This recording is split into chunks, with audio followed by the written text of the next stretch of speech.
6-7 సార్లు గెలిచిన ఎమ్మెల్యేని వెక్కిరించడం, బూతులు తిట్టడం, చాలా వల్గర్గా ప్రవర్తించే పరిస్థితికి వచ్చారు. ఆ రోజు ప్రభుత్వం యొక్క వైఫల్యాల్ని క్వశ్చన్ చేస్తే వాళ్ళపైన సభలోనే దాడి చేయడం, నీచంగా మాట్లాడడం, వాళ్ళ మనోభావాలు దెబ్బతీయడం, ఇవన్నీ చేసే పరిస్థితికి వచ్చారు. ఇక్కడుండే నాయకులు నేను చూశాను.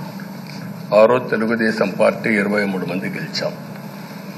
జనసేన లేరు, బీజేపీ లేరు. కానీ ఆ 23 మందిని గెలిచినాక ఇదే అసెంబ్లీకి వస్తే వాళ్ళు ప్రవర్తించిన తీరు మీరు చూస్తే చాలా బాధాకరంగా ఆ రోజు పనిచేసే పరిస్థితికి వచ్చారు. ఆ రోజు ఒక్క విషయం మీరు చూస్తే,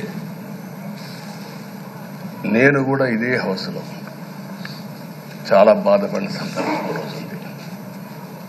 మెంబర్స్ అందరం ఉన్నాం. నన్ను గురించి, నా కుటుంబాన్ని గురించి ఇష్టానుసారంగా మాట్లాడితే కనీసం యాక్షన్ తీసుకోవడానికి నాకు మైక్ ఇవ్వమని అడిగాను. మేము నిరసన తెలియజేసి ఎడతామని మైక్ అడిగితే మైక్ ఇవ్వలేదు. ఇవ్వకుండా మీరు చూస్తే మామూలు సంఘటన కాదు. ఆ రోజు నేను ఒక మాట చెప్పాను, ఇది గౌరవ సభ కాదు, మీరు నాకు మైక్ కూడా ఇవ్వడం లేదు. మైక్ ఇవ్వకపోయినా నేను స్టేట్మెంట్ ఇవ్వాలి కాబట్టి ఇచ్చెడతాను రికార్డు కోసం అని చెప్పి గట్టిగా లేచి ఇదే సీట్లో కూర్చొని ఆ రోజు నేను చెప్పింది అదే వర్డ్స్ మీకు రిపీట్ చేస్తున్నాను. నేను స్టేట్మెంట్ ఇవ్వాలనుకున్నాం, మీరు మైక్ ఇవ్వకుండా చేశారు. అయినా నాకు బాధ లేదు. మళ్ళీ చెప్తున్నా, ముఖ్యమంత్రిగానే ఈ హౌస్కు వస్తాను తప్ప అదర్వైజ్ రాజకీయాలు అవసరం లేదు. ఇది ఒక గౌరవ సభ కాదు.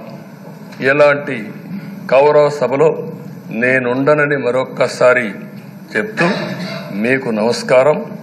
ప్రజలకు విజ్ఞప్తి చేస్తున్నా, నా అవమానం మీరు అందరూ అర్థం చేసుకుని నిండు మనసుతో ఆశీర్వదించాలని కోరుతూ ఈ సభ నుంచి వాకౌట్ చేస్తున్నానని చెప్పి వాకౌట్ చేసి బయట ప్రెస్ కాన్ఫరెన్స్ పెట్టాను. ఎందుకు ఈ విషయం చెప్తున్నానంటే, నా జీవితంలో ఇది 9వసారి నేను ఎమ్మెల్యే. ఈ రాష్ట్రంలో తెలుగు జాతిలో నాకు వచ్చిన అవకాశాలు ఏ నాయకుడికి రాలేదు. 14 సంవత్సరాలు ముఖ్యమంత్రిగా పనిచేశాను. ఇప్పుడు మళ్ళీ ముఖ్యమంత్రి అయ్యాను. 15 సంవత్సరాల పొజిషన్ పార్టీ లీడర్గా పనిచేశాను.